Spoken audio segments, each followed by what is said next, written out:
ನೋಡಿ ಇವನು ವೃತ್ತಿಯಲ್ಲಿ ಲಾರಿ ಡ್ರೈವರ್ ಆದರೆ ಯೂಟ್ಯೂಬರ್ ಆಗಿ ಬದಲಾಗಿದ್ದ. ಧರ್ಮಸ್ಥಳ, ಈ ಧರ್ಮಸ್ಥಳದ ಕೇಸ್ ಎಂತೆಂಥವ್ರನ್ನ ಹೆಂಗೆ ಬದಲಾಯಿಸ್ಬಿಡ್ತು ಅನ್ಲಿಕ್ಕೆ ಒಂದು ಬೆಸ್ಟ್ ಎಕ್ಸಾಂಪಲ್ ಇದು. ಅವನು ಮಾಡ್ತಿದ್ದಿದ್ದು ಲಾರಿ ಡ್ರೈವಿಂಗು, ಆದರೆ ಅವನು ಯೂಟ್ಯೂಬರ್. ಅವನು ಎಂಥ ಯೂಟ್ಯೂಬರ್ ಅಂತೀರಿ? ಅವನಿಲ್ಲಿ ಬಂದಿದ್ದ, ಇಲ್ಲಿ ಸಂಬಂಧಪಟ್ಟಂಥವ್ರ ಜೊತೆಗೆ ಓಡಾಡಿದ್ದ, ಬುರುಡೆ ವಿಚಾರಕ್ಕೆ ಸಂಬಂಧಪಟ್ಟಂಗೆ ಅವನು ವಿಡಿಯೋ ಹಾಕಿದ್ದ.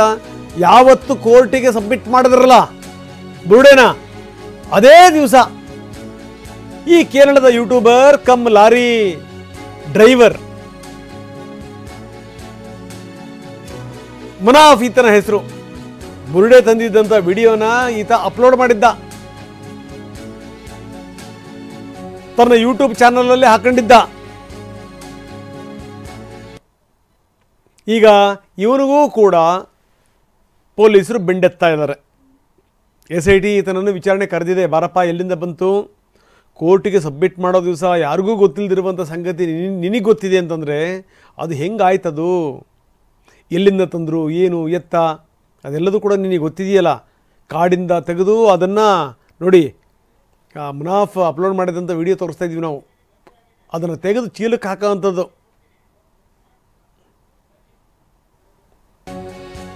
ಇದು ಹೆಂಗೆ ಬಂತು ನಿನಗೆ? ಕೋರ್ಟ್ಗೆ ಬುರುಡೆ ಹಾಜರುಪಡಿಸಿದ್ದಂಥ ದಿನವೇ ಈತ ಅದನ್ನ ವಿಡಿಯೋ ಹಾಕಿದ್ದ. ಕಾಡಿನಲ್ಲಿ ಬುರುಡೆ ಎತ್ತಿ ಚೀಲಕ್ಕೆ ಹಾಕ್ತಿರುವಂಥ ವಿಡಿಯೋ.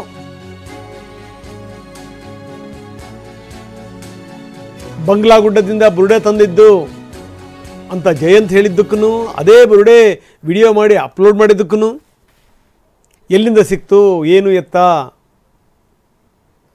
ಅದೇನು ಬಂಗ್ಲಾಗುಡ್ಡದಿಂದ ಸಿಕ್ತಾ, ಬೇರೆ ಕಡೆದ? ಅದು ಈ ಯೂಟ್ಯೂಬರ್ಗೆ ಹೆಂಗೆ ಗೊತ್ತಾಯಿತು? ಏನು ಕೆಲವರೆಲ್ಲ ಮೆರೆದು ಬಿಟ್ರು ಬಿಡಿ, ಕೆಲವರು ಮಿಂಚಿಬಿಟ್ರು. ನೋಡಿ, ಅವನು ಡ್ರೈವ್ ಮಾಡ್ಕೊಂಡು ಅವನು ಮಾಡ್ತಿರೋದು ನೋಡಿ. ಅವನು ಇಡೀ ಪ್ರದೇಶ ಎಲ್ಲ ಗೊತ್ತೇನೋ. ಎಲ್ಲಿಯವನು ಇವನು? ಕೇರಳದವನು. ಏನು ಸಂಬಂಧ ಇವನಿಗೆ? ಯಾರು ಹಿಡ್ಕೊಂಬಂದ್ರಿ ಇವನ್ನ? ಪುಕ್ಸಟ ಮಾಡ್ತಾನಾ? ಮಂಡ್ಯದವನೊಬ್ಬ ಯೂಟ್ಯೂಬರ್ ಹೇಳಿದ್ನಲ್ಲ,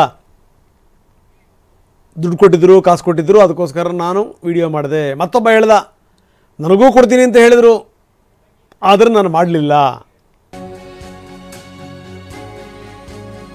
ಕೇರಳದ ಯೂಟ್ಯೂಬರ್ ತಿಮರುಡಿ ಗಂಗನ್ನ ಭೇಟಿ ಮಾಡಿದ್ದ. ತಿಮರುಡಿ ಮನೆಯಲ್ಲೇ ಮನಾಫ್ ಭೇಟಿ ಆಗಿತ್ತು. ಈಗ ಅವನಿಗೆ SIT ನೋಟಿಸ್ ಕೊಟ್ಟಿದೆ. ಬಾರಪ್ಪ, ಬಂದು ಹಾಜರಾಗು, ನಿನ್ನ ಹತ್ರ ಬಹಳಷ್ಟು ವಿವರಗಳಿದೆ, ಬಂದು ಹೇಳು ಅಂತ ಅವನನ್ನು ಕರೆದಿದ್ದಾರೆ. ದೊಡ್ಡ ಮಟ್ಟದ ಷಡ್ಯಂತ್ರ ಇದು. ಎಷ್ಟರ ಮಟ್ಟಿಗೆ ಕತೆ ಕಟ್ಟಿದ್ರು ನೋಡಿ. ನೋಡಿ, ಆ ದೂರುದಾರ ಜಯಂತ್ ಅಲ್ಲಿರೋದು, ಯೂಟ್ಯೂಬರ್ ಮನಾಫ್ ಲಾರಿ ಬಿಟ್ಟು ಕ್ಯಾಮ್ರಾ ಹಿಡ್ಕೊಂಡಿದ್ದ. ಮಹೇಶ್ ಶೆಟ್ಟಿ ತಿಮ್ರುಡಿ ಅವ್ರ ಜೊತೆಗೆ ಜಯಂತ್ ಇರೋದು, ಈ ಮನಾಫ್ ಇರೋದು. ಕೇರಳದ ಯೂಟ್ಯೂಬರ್ ಇವನು. ಏನು ಸಂಬಂಧ ಇವನಿಗೆ?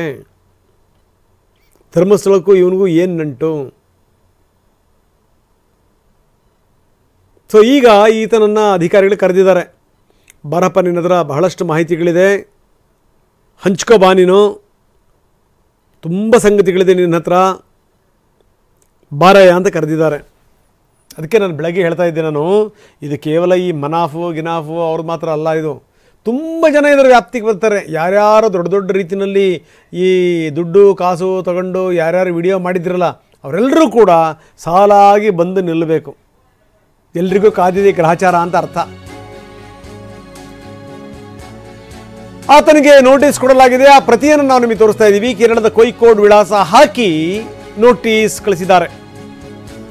ಇವತ್ತು ವಿಚಾರಣೆಗೆ ಹಾಜರಾಗಬೇಕು ಅವನು. SIT ಮುಖ್ಯ ತನಿಖಾಧಿಕಾರಿ ಜಿತೇಂದ್ರ ದಯಾಮ ನೋಟಿಸ್ ಕಳಿಸಿದ್ದಾರೆ. ಬನ್ನಿ, ನಿಮ್ಮನ್ನು ವಿಚಾರಿಸಬೇಕು, ವಿಚಾರಣೆಗೆ ಹಾಜರಾಗಿ. ಯಾಕೋ ಈ ಪ್ರಕರಣದ ಬಗ್ಗೆ ನಿಮಗೆ ವಿಚಾರ ಗೊತ್ತಿರಂಗೆ ಕಾಣ್ತಾ ಇದೆ. ಯಾಕಂದರೆ ಕೋರ್ಟಿಗೆ ಅವತ್ತು ಹಾಕಿದ ದಿವಸವೇ ಇವನು, ಅಂದರೆ ಇವ್ರಿಗೆ ಅನಿಸ್ಬಿಟ್ಟಿತ್ತು, ಬೇಕಾದ್ದು ಮಾಡಿದ್ರು ಕೂಡ ಯಾರೂ ಕೇಳಲ್ಲ, ಬೇಕಾದ್ದು ಮಾಡಿದ್ರು ಕೂಡ ಯಾರೂ ಕೇಳಲ್ಲ. ನೋಡಿ, ಯಾರು ಭಕ್ತರಾಗಲಿ ಬೇರೆಯವರಾಗಲಿ, ಈಗ ರಾಜಕಾರಣಿಗಳು ಹಿಂಡು ದಂಡು ಹೋಗ್ತಾ ಇದ್ದಾರಲ್ಲ, ಭಾಷಣದ ಮೇಲೆ ಭಾಷಣ ಹೊಡಿತಾ ಇದ್ದಾರಲ್ಲ, ಯಾರಾದರೂ ಒಬ್ಬ ಬಾಯ್ಬಿಟ್ಟಿದ್ದು? ಬಿಡಲ್ಲ.